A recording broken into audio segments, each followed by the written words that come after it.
And there are three kinds of human error that we address on email today: people making mistakes, people breaking the rules, and people being tricked. And that is the misdirection of information, data exfiltration and insider threat, and then the phishing problem. So we think about it through these facets of human error versus the kind of intrinsic security challenges that email has as a platform.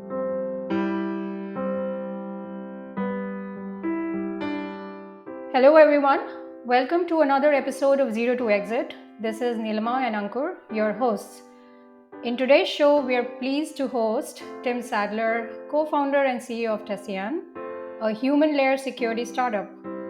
After a career in investment banking, Tim and his co-founders started Tessian in 2013, creating a cybersecurity solution that uses machine learning to protect people from risks on email like data exfiltration, data loss, and of course, phishing.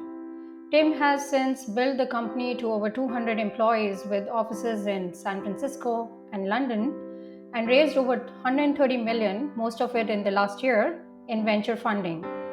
Tim was listed on the Forbes 30 under 30 list in technology. Hi Tim, welcome to the show. It's great to be here.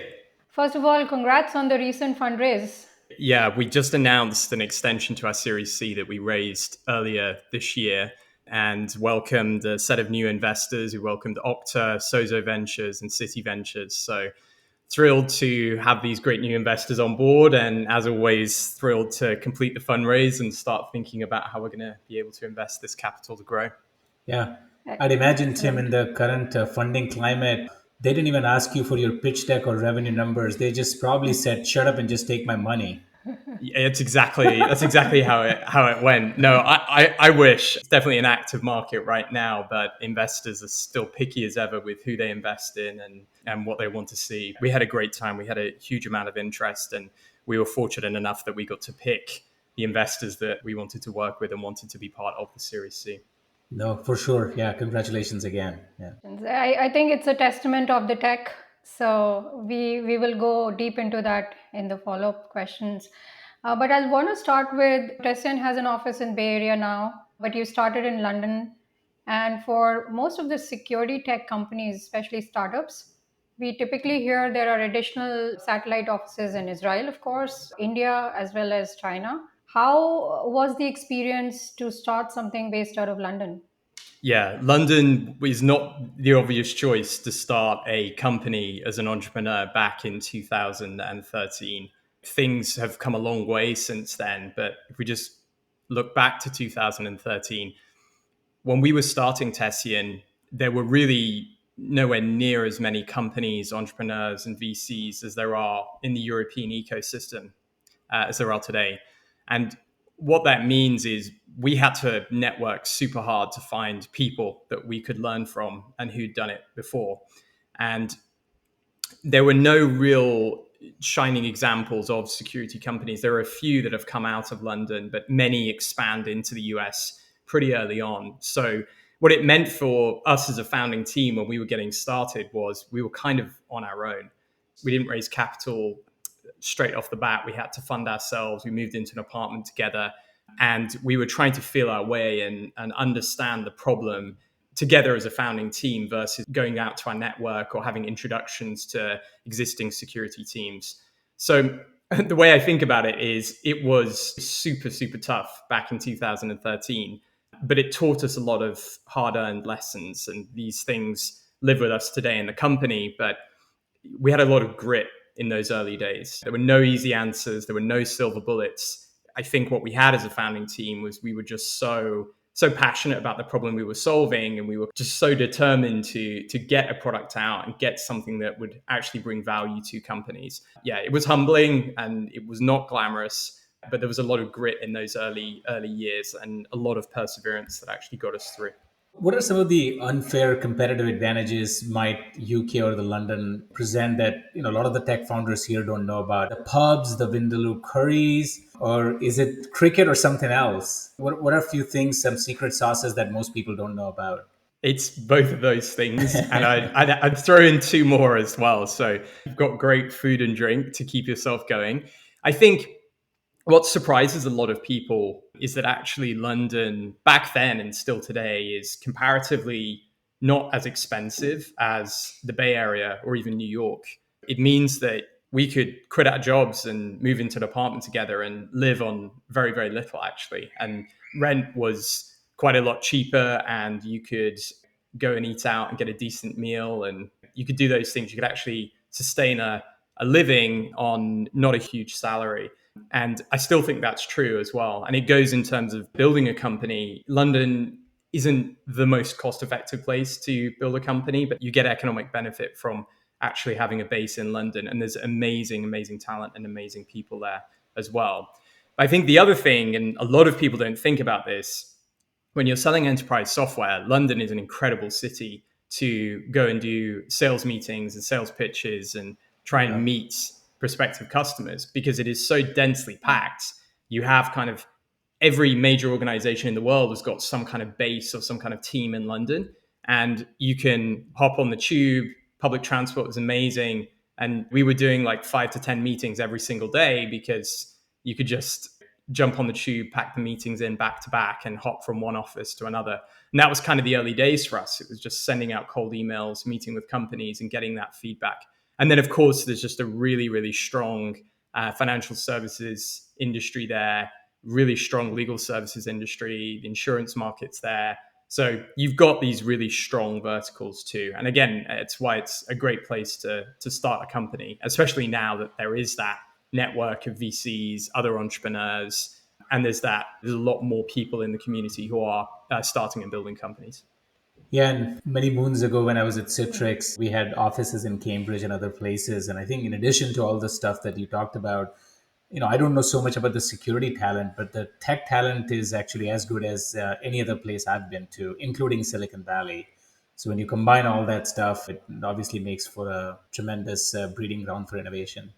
I think it's down to you have a great selection of universities with close proximity to one another, and you count all the UK universities, but then also the universities throughout Europe.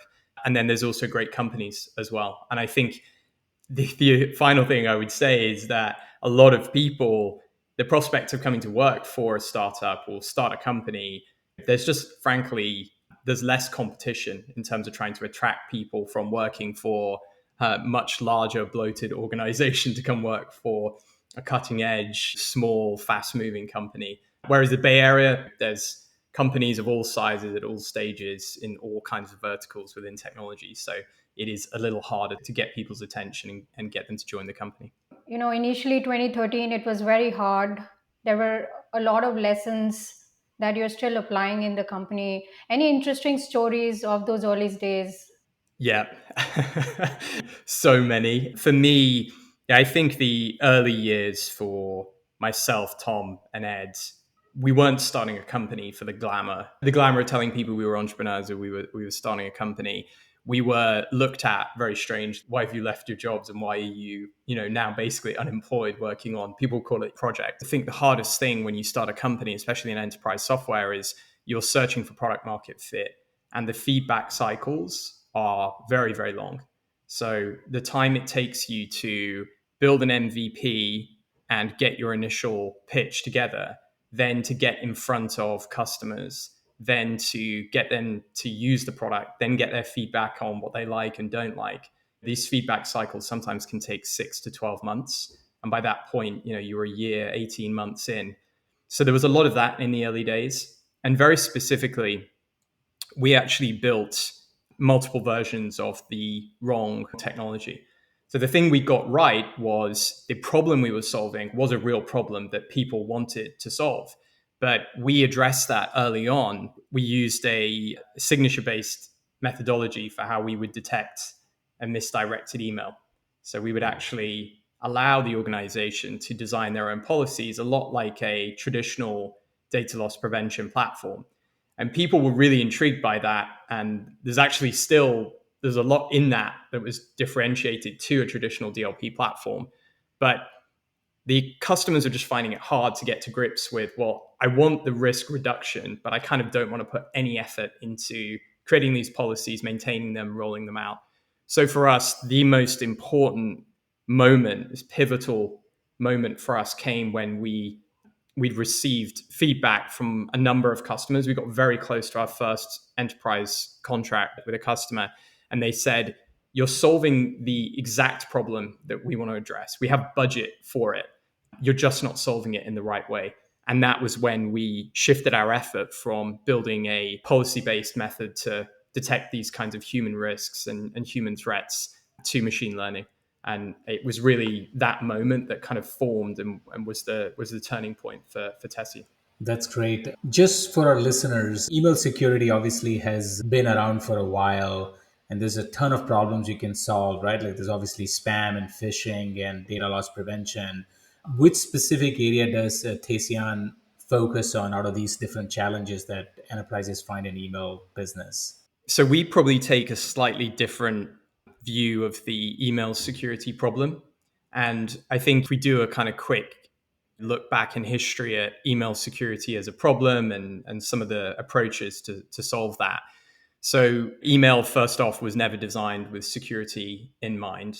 It's a decentralized platform, and you can send anything you want to anyone without any kind of restriction. And that's great for so many reasons, but also it has all of these security challenges.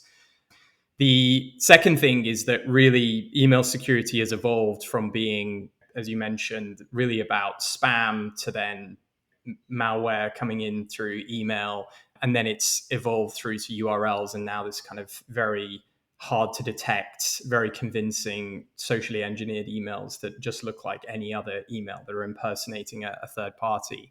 I think companies have always viewed this as they're trying to solve the email security problem by ignoring the fact that people are the gatekeepers to email.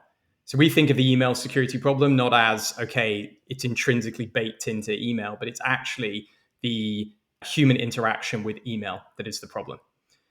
And what I mean by that is people are in control of what they do with email. So you have to be looking at somebody's interaction with email over a period of time and then understanding in this moment when they're interacting with email, does it look safe for this person at this time to be doing this?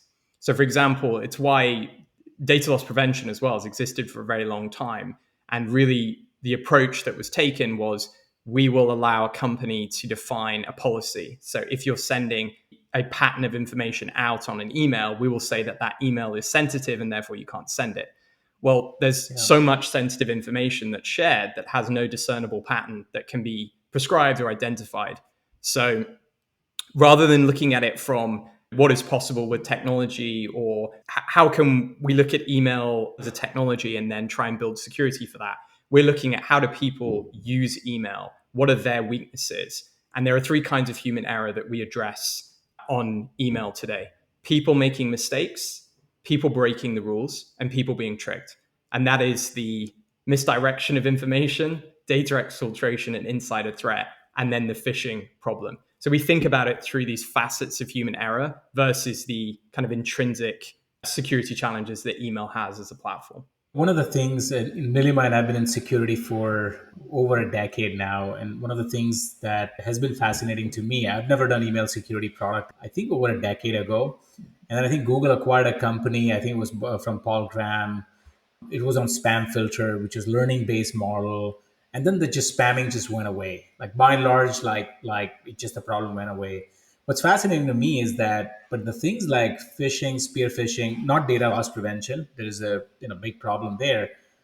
Somehow through learning or any other mechanism, through machines haven't figured out the email security problem. Like we're still seeing more frauds than we have ever seen, still more social engineering attacks than we have ever seen. Is there something inherent about email? And I think you touched upon this, that does not lend itself well to an AI-based or ML-based solution for this. Yeah, and I think about this concept a lot. The fact that we didn't train people to filter spam. We just invented technology that took that problem away. But look at every organization today. We're trying to train people to be phishing filters. And I think part of it has something to do with organizations and society is not asking enough of technology. We think about phishing as a people problem. And when it comes to people problems, the first thing you'll hear a security team or a security practitioner generally say is that technology cannot solve that problem. that is about education and awareness. And I don't agree, because that's like saying in the 1950s, when cars had no seatbelts, airbags, or anti-lock brakes, and you just had a behind-the-wheel test and you'd pass that test. It's just like saying, okay, they did the driving simulation, they passed the test, and now they've just got to be super, super careful every time they drive. And of course, we have evolved to understand you need assistive technology around you for when things go wrong. And that's what we're building at Tessian. Our approach is you need to put assistive technology around people in the enterprise so you can keep them secure when things do go wrong. So I think part of it is that we just need to shift our mindset as an industry and say, no, technology absolutely can solve the people problem in security. The second thing, though, is that it is complex. And I think a lot of the legacy players in email security, whether it's the baked in security controls of the email systems like Gmail or 365, or it's the secure email gateway companies, it's really based on legacy technology, legacy infrastructure. It is really, really difficult to take those systems and then do real-time machine learning compute on billions of data points in 500 milliseconds to make a decision about whether an email is okay to be sent or not, or okay to be received or not. Yeah. And crucially, the core competency has changed, right? From looking at things that show a very discernible pattern or a signature that you can say, okay, this signature matches, so we should block this email coming in or block this email going out. It's now much more nuanced. You have to do things like natural language processing, natural language understanding. Again, people will have different relationships depending on who they are in the enterprise. The CFO will have a different network to the chief product officer. The sales team will have different patterns of communication to the finance team. So you have to start understanding that complete picture of understanding human behavior to solve the email security problem. And I think all of the email security companies and approaches that came before are not experts at understanding human behavior. Really good observation. It's interesting you talked about the connections, because in email, we don't typically think about it that way, right? Like we think about that in social media, etc. I recently got a call 2 weeks ago from somebody who's pretty close to me. And he was sweating bullets because apparently somebody siphoned off $20,000 from his bank account. Basically, an email came from his address directing his accounting team to send $20,000 account receivable to one of the insurance companies or whatever. Obviously, the bookkeeper, because the email was coming from the CEO, did the needful. And that got me thinking about, like, how do I solve it? I mean, I just said, like, hey, look at the email header, blah, blah, blah, just the basic stuff. And this is just an average small business. They have no notion of any of this. But I was thinking about, is like, how can machines solve this problem? Could he have found the connections here? Like, okay, well, who did the email come from? Who is it going to? Can we learn something from that pattern? And you touched upon some of that stuff. What is the role of understanding the behavior, not just the content, because content is the hard part, the NLP part. Does Tessian or does the industry think about email coming from and going to as a network graph or a graph problem rather, and solve security that way? Or we're in super early days of that kind of solution? No, it's absolutely that. We use multiple different approaches in our approach to this problem. We think about the overall network of email localized to the particular enterprise. We then think about the content that's in the email. We then also think about the network on a global basis. So from the perspective of testing threat network and what our other customers are seeing. And then the fourth thing is you can look at the external data sources and information that can help you inform a decision about something. And I think you raise a really good point there, which is back to this kind of our pursuit of trying to train people to filter phishing emails. It is absolutely impossible to have the same efficacy with a human that can only understand and remember, maybe, I don't know, I barely remember the emails that I sent and received yesterday. Well, if you can train a set of models to understand, we use stateful machine learning, so we capture states in time and we can understand every state in time over a 12-month period, for example. But it's not just that employee's interaction on email, it's every single employee's interaction on email. And what that means is you can start to understand things like your organization has never been contacted by, this domain before, or we've never seen this kind of communication to any one of your employees, even if it's the first time this person is seeing that kind of interaction, and we can help educate that person in the moment about those facts. But the really complex thing and the really scary thing is that phishing is evolving so that phishing attacks today are being sent from the legitimate email account. What's happening is that there is maybe a spoofed email that is being sent into one of your suppliers that is then fake O365 login page, and then you give your credentials over. But then the attacker actually gains access of the actual legitimate email account and can then send phishing emails from that account.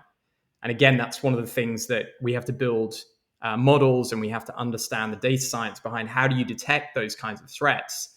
But again, when it comes to trying to train people to spot phishing attacks being sent from the legitimate email account, it's kind of a fool's errand. And again, I still am so surprised that that is the default in our industry, which we're saying we need to make everybody a security expert versus we need to ask more of technology and put our faith in something like a human layer security platform to start taking this problem away for our people. On the ML models, how easy it is to make those generic versus organizational specific? Because one is the getting access to the data. In case of email, luckily that data is there, but then the building the graphs is it's very organizational specific.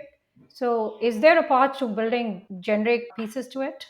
It's a really good question. And I think from the product domain, you're both product experts. I think it comes down to what kind of experience you want to provide to the customer, and also the most frictionless way you can get a company up and running.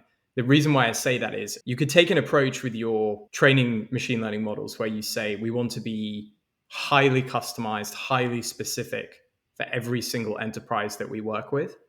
And they have to give us terabytes of labeled training data, or we ingest data and we have to give swipe left, swipe right to classify each of these instances.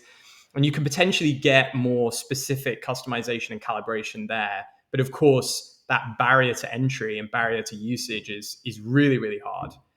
The approach we've taken at Tessian is you really have to have high efficacy, but also an amazing user experience for the security team and the employees. So what we do is we design our models so that they are generic as possible so that they can be effective. So an organization, if you're in financial services, can use the same set of models as an organization in legal services, so on and so forth.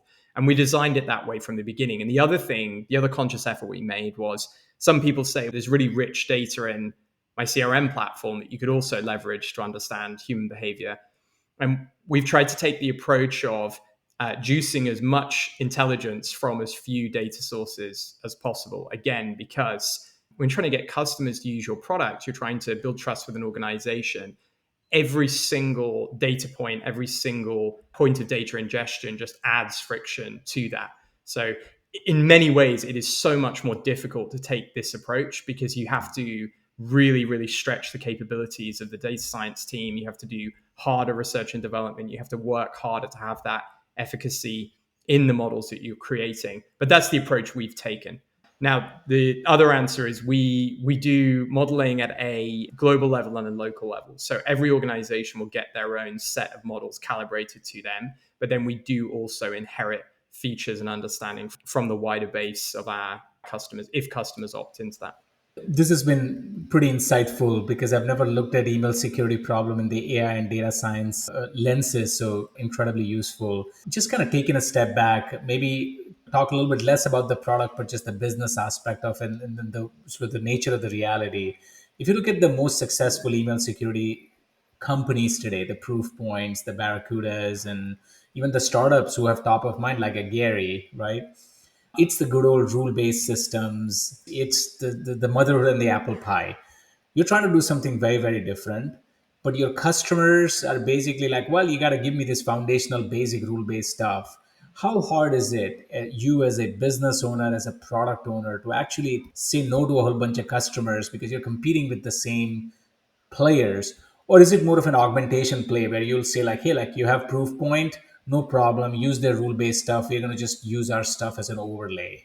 Yeah, it's a great question. And The first thing I would say is Tessian does not think of itself as an email security company. We think of ourselves as a human layer security company. Got it. We are trying to create a category. We are creating the new category of human layer security, and we see that as the third paradigm of cybersecurity. So we had firewalls that secured the network, we had EDR platforms that secured devices, and now we need to protect people. And we're doing that with a human layer security platform. Our goal at scale is to eliminate human error from digital interactions in the enterprise. So, what that means is wherever a person is using software in the enterprise and making a decision in that piece of software, we want to verify is that decision safe and free of human error. And people make about 35,000 decisions every single day. And in a workday, that's a lot of different decisions they're making in a computer interface. So our goal is to secure people, whether they're working on email, whether they're working in an instant messaging platform, or any other form of communication or interaction. So when we're working with our customers, I think there's this great challenge when you're building a category defining company of you have to solve immediate pain for customers today. And then you also have to be true to the vision that the founding team, your board, your employees, your company has about the future. And this thing that doesn't yet exist. And no one is maybe saying human layer security yet, or there's maybe Tessian. We've got a few of the analysts saying human layer security, but we're trying to essentially influence the market. We're trying to build a band of others that are saying, yeah, we actually believe in the human layer security vision too. I think that comes down to proving that you can, in a differentiated way, solve pain for customers that others cannot solve today. So to answer your question directly, Ankur, we solve issues like misdirected email communications, data exfiltration on email, and phishing and business email compromise. That is impossible to prevent with a pre-existing large email security vendor. The subtext is that in email security, it's a very interesting space and dynamic at the moment where really the built-in security controls that do the really basic email security stuff within O365 or Google Workspace, they're getting better. You don't really think about, I don't think anyone thinks about buying a separate spam filter now for their existing email deployment. So what's happening is they're kind of eating away and eroding that legacy market of email security, and it's opening up that new opportunity for companies like Tessian. This is very interesting. So when I hear about human layer security, I think about training the humans. What you're saying is that's not sufficient. So when the product gets deployed, what is the human angle we are talking about? Are the humans in loop in the decision making? Is it real time? Yeah, a really, really good point. And I'll unpack it slightly by talking about our approach and the way we think about human layer security as a problem space. So what we do for our customers is three things. We map and provide visibility into human layer risk. So we quantify human layer risk for every employee in the enterprise. So if an organization wants to understand who their most secure employees are and who their least secure employees are, we actually break that down with specific risk drivers. So we show this is the level of phishing risk that this individual has based on all the phishing emails that are coming into their account and how they interact with those. The second thing we do is that threat prevention. So when somebody does something wrong, we actively stop the bad thing from happening. And then the third thing, and to your point, Nilima, and this is super important, when something goes wrong, we provide in the moment security coaching for the employee to guide them towards better behavior. And this whole thing is a feedback loop. So when you deploy Tessian, we map human layer security risk. After 24 hours of deployment, we're then analyzing these threats that happen. We're then showing in the moment coaching when these threats happen, and then we can measure the interaction that the employee has with those notifications. So for example, if we say, Ankur, you're sending an email containing an attachment that we don't think is intended for this recipient, we think there's a better recipient in your network that has a stronger overlap with the content of this attachment based on previous interaction, would you still like to send this email? And you say yes, or you say no. We can measure that. That then labels that interaction for us so we understand, is that a breach prevention? Was it statistically correct, but it was a false positive in this moment? And then we also understand how you're interacting with these warnings. Are you taking advice, and how does that impact your future behavior? So, to come back to your original point about security training, we think it's really important still. It's just that security training today is either static, it's one size fits all. So you give security training maybe once a quarter, and everyone in the company gets the same security training. We want it to be dynamic. So actually you give relevant security training to the person based on their security strengths and security weaknesses. Everyone's got security strengths and weaknesses. It doesn't mean that people are irresponsible. It's just some people are more targeted or more vulnerable for certain things. But the second thing is that we are providing that coaching in the moment when it's needed most on actual contextual threats. So right now, when a phishing email comes in and Tessian detects it, you can do a number of things. You can quarantine that email so it never reaches the inbox of the employee, and then the SOC just triage that. Or we prefer this approach. It's delivered to the employee, but the employee gets that security coaching in the moment and provides them with a breakdown of the specific threat. And what we've seen is that is so powerful for our customers. They are replacing their traditional phishing simulation because they don't need to use that anymore. They don't need to create fake phishing emails. They can train people on real phishing emails in the moment, guiding them that this request to transfer for money. And by the way, we think that this email's been sent from a different location to where this recipient would normally send emails from. You should contact them to verify this through another means. This is very fascinating. I can almost see this being applied on other problem areas in the organization as well, because what you're basically saying is in the moment training for various kind of problem areas. Email security is just one paradigm. And I know Tessian also provides data loss prevention. The two are to some extent related, but are you applying a very similar pattern to DLP problems as well? I definitely think there's lessons learned in terms of how we could have gone about doing that, a little more quickly than we did. But it's been so important for us, and I'd say it's important for any European company that is thinking about the US as one of its core markets. Yeah, and it's something that we all take it for granted, right? Like I've built so many products in my history, and it's always the biggest market. We take it for granted, but what do you think it's a function of? Is it the freedom loving, burger eating, independent thinking culture, where typically one presentation with a potential buyer and like next thing is PO, versus in the rest of the market, it's pitch over and over and over again, and you'll see like a 5-figure, 4-figure deal. Why is that? I think it comes down to the fact that there is a deep rooted culture of entrepreneurship in the US, and people, I would say the average enterprise software buyer is an optimist, and is looking That at is correct. constantly trying That's correct. to think about how, the best way of solving this problem has not been invented yet. It lies in the future. And maybe this company I'm meeting with today is the future.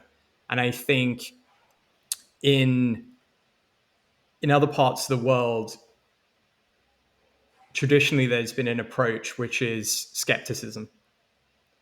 If this is so good, why hasn't somebody done it before? Yeah. Or, okay, this sounds good, but you're a really small company, and why should we trust you? Now, I'm not saying that you don't have to build trust and you don't have to overcome those challenges and adversity in the US, but I think people in the US are very, very optimistic about the future, what software can do.